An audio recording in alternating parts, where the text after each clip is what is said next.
So welcome, Rona. Rosie, it's really nice to be in your dining room having tea with you. I'm so happy that you're here.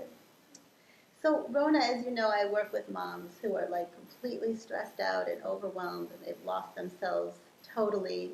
And part of my job, or what I see as my mission here, is to really help them reclaim themselves and get in touch with their creativity and their inner spark, and remember that their happiness actually is one of the biggest gifts that they can give their own families.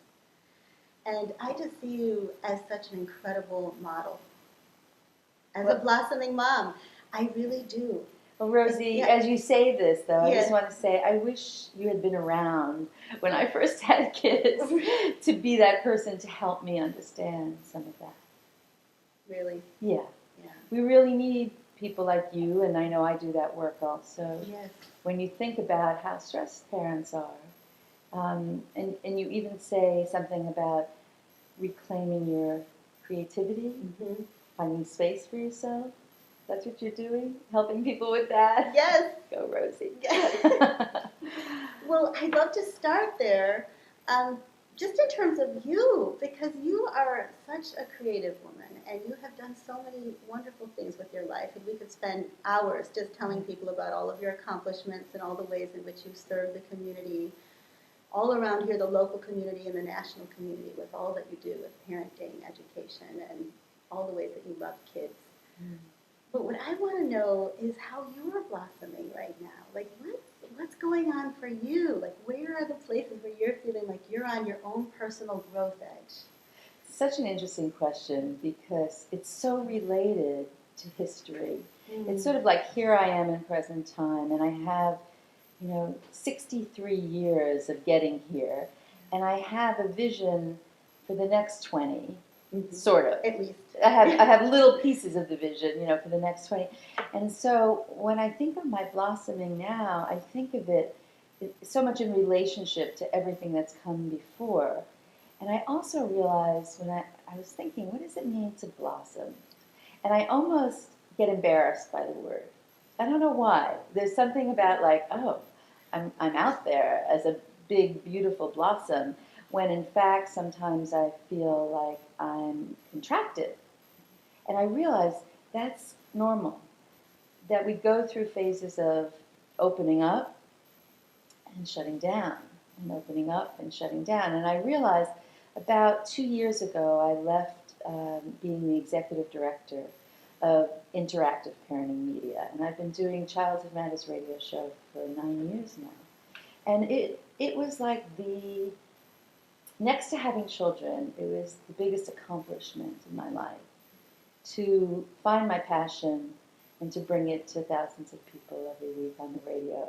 But running a nonprofit organization really sucks. And I think I can say it sucks, not because I love doing it, I love founding the organization, I love making it happen, but it's so hard in these economic times. So maybe I should say, rather than saying it sucks, I should say it's hard work. And for the first maybe 6 years, I put my whole heart into it. It was very, very much what I wanted to be doing. And then I started to get drained, kind of worn down from working so hard, being both the creative person on the radio show and trying to do a lot of the behind the scenes of making the organization go. And all of a sudden, my body told me, stop. You've got to stop this. And I think that's a message for parents also, for anyone listening.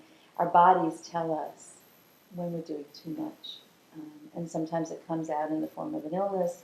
Sometimes it comes out in irritability or relationship problems. But my body said, enough, honey, and my blood pressure started going up. Okay. And it was like I had to notice. And it took me about a year to figure out how to find an amazing person to take my place. And I was in recovery for a year, I think. I really needed to get my health back and start exercising and then thinking about who am I? That question that I think parents ask all the time after you've had kids. It's like, okay, I'm the mama, and I really love my kids, and I care about them, and maybe I have a partner who I love, and then I have to do this and that, and then you lose track of that quieter place of, hello, who's there? you know, and what you doing? You know, what do you want to do? So the last year has been time for me to say, what now? You know, I still do the radio show. I still do talks. I love working with parents. And it's like being a detective. You know, if a parent comes to me and says, my child is having trouble in school and is acting out and is not sleeping well, I feel like the detective work is to say, okay, let's look and see what's going on for your child. And what can you do as the parent to reduce their stress and, you know, put some things into place. So all of a sudden there was this detective work I needed to do about myself as well. What do you need, Rona? And even just as important is, where's your work now? What's next? And that's an interesting question, Rosie, because I've had to be patient, and I'm not a very patient person. Yeah. So I had to be patient and find ways to quiet myself. And I'm sure that's what you do a lot with parents, isn't it? Totally. I mean, there's so much about timing. And it's the first thing, and it's interesting to hear about your work with the radio show. It has been like a child. You know, Yes. you gave birth to this baby, and you cared for it and provided for it and created the And my husband condition. helped me And start your- it. I your mean, we hus- did it together, you and my totally did kids it to- helped us. You know. had your whole family The whole involved. family, It right. was sort of like it was a new family member. Yeah. And you got it to a place where it could kind of stand on its own, or it could be in a school with another person caring for it, so that you could step back. I'm creating a parallel between you and a lot of the moms that I work with who Yes. have younger kids. You know, they've been really, really dedicated to raising those kids, and then suddenly the kids go into elementary school, and there's this opening. But there's this opening, and so they know that something new is supposed to come in, but they don't know what yet, because their devotion, their energy has all been That's focused right. on this child. And suddenly they want something to fill that hole in, but they don't know what it is, and they get impatient. And they feel like they have to know, like, what's my next step? Am I supposed to go back to what I did before? But I don't feel like I'm the same person that I was before. Is there something new that's wanting to emerge, but what is that? And how do I be present with the not knowing? And trust that something, if I just start giving it some attention, and what? Well, and also staying open to, see, I think the universe is such a friend. I mean, you know, we often hear the focus on all the horrible things that happen, you know, the hurricanes and wars and the politics, and, you know, we're bombarded with that as though that's the reality of the universe, when in fact, there's so much more, but it's hard to hear it or see it because this other stuff is what's going on both externally and all the chatter in our brains, you know, around it. So I think the universe is it's an ally, and I think there's a lot of messages for us. And I've learned, I didn't always know this, and I think I really learned it with the story of how I started the radio show, and I think it's worth talking about. Because right now, as I'm patient, waiting for this phase of my blossoming, I keep going back to this story to remember that I'm getting what I need, if I will, and especially if I pay attention, both to myself, to the person in front of me, like you, and then to the more subtle messages that I believe the universe provides for us. So the story I want to tell is that, you know, I was teaching at Kaiser Permanente in Richmond, and I was teaching a class on temperament, children's behavior style, and discipline. And parents would come, like you and other parents who were just interested, and some parents would come because they were sent by Child Protective Services. And they had done something abusive or neglectful, and in terms of reconnecting with their children, they needed to go to parenting classes. So often there'd be someone in my class who was there for that reason, and I didn't always know who they were. But in this particular series, there was a father sitting in the back of the room, and he didn't speak at all. And he didn't seem particularly happy to be there. So I guessed that that was the case with him. And I just tried to pay attention to him without bringing attention to him. And so week 3, we're talking about disciplining children. And it's a very charged subject. And children need to be disciplined based a lot on your own culture, your own understanding. But also I try and increase the idea of discipline means to teach rather than to punish. So anyway, we're talking about that. It's a good class, lots of interesting feedback from people who were raised with harsh punishment and what that meant to them and how it made them feel. And at the end of the class, this father raised his hand. And it was striking because he hadn't spoken yet. And so I called on him and he stood up and he said, "Now I know why I shouldn't hurt my child anymore." And in that moment, I got the chills. And I had never had this happen before because it just hadn't.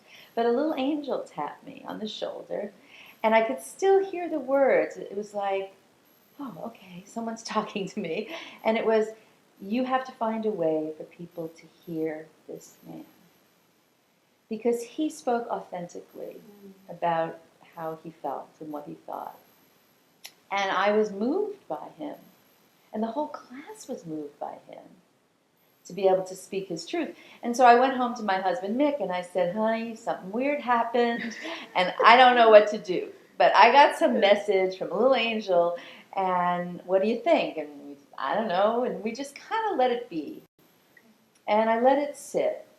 And 3 months later, I'm in my pajamas, and I turn on the radio, and it's the O.J. Simpson trial. And I did not like listening to the O.J. Simpson trial. But there it was, and I left the radio on. And they went to a break because the jury was out. And Pat Thurston on KPIX says, now we're going to talk about disciplining children. And I have an expert, and she had this expert on who was saying things that I thought were really counterproductive for parents. So for the first time in my life, I picked up the phone, and I called into the radio station, and I said, hi, I'm a parent educator, and I don't agree with the guest. Blah, blah, blah. And so after I said what I said, the producer said to me on the line, can you hold on? And I said, sure. And she said, we're losing our guest, but the jury's not back, and we have to fill airtime. Would you take calls? She said, because, you sound smart. You sound like you know what you're talking about. And I said, sure. I didn't have anything else to do. So in my pajamas, I was now the expert, and it turned out to be an hour long. My husband was home, and he put a tape in. We had a recorder that could record radio, and he put a tape in. And the first call was about attention deficit disorder, and I know a lot about that. And the host of the show started talking about children who were monsters. Can you imagine that, Rosie, calling kids monsters? It happens. Sometimes we think it, but we usually don't say it out loud. And so I had to help her reframe that and teach her the term spirited children.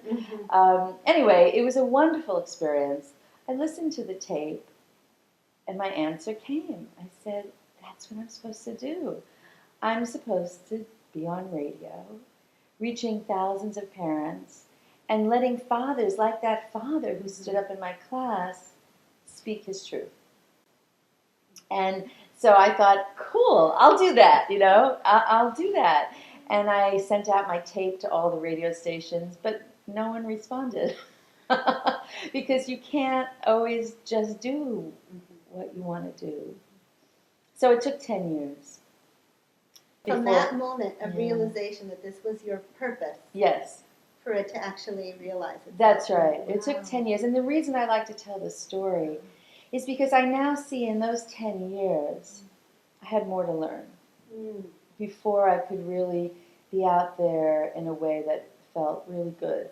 And so I did KPFA for 3 years, and I did, I did other radio, and I did other work, but I didn't have a place where I could decide what the topic should be, where I could decide who the guests are, where I could bring what I felt was my integrity forward.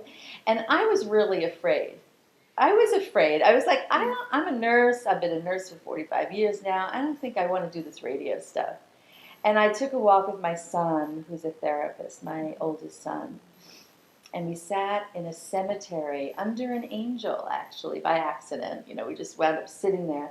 And he said, Mom, tell me, why do you keep saying if I have a radio show rather than when I have a radio show? And I said, because I'm afraid. And in his therapeutic way, he looked at me and he said, get over it. Our kids are great that way. Like, get over it. And so I brought people together to help me figure out how to do it. But I tell this story because I felt like I got a lot of help. You know, we think of synchronicity and how things happen. And both my husband and I had the wish to do something of service, of value. We started a show in Spanish as well, Nuestros Niños. And it happened because I got help, and also I didn't let go of this something inside of me that said, yeah, you need to do this, Rona. But, you know, this was when I was, I don't know, how old, 50? You know, this was after raising 4 children, after working in hospitals. But looking back, all of my experience, you know, living in Africa, going to India, you know, all that experience is what gave me, I think, the presence of mind, the confidence, and the ability, you know, to do what I now needed to do, which was this work. So that's a blossoming.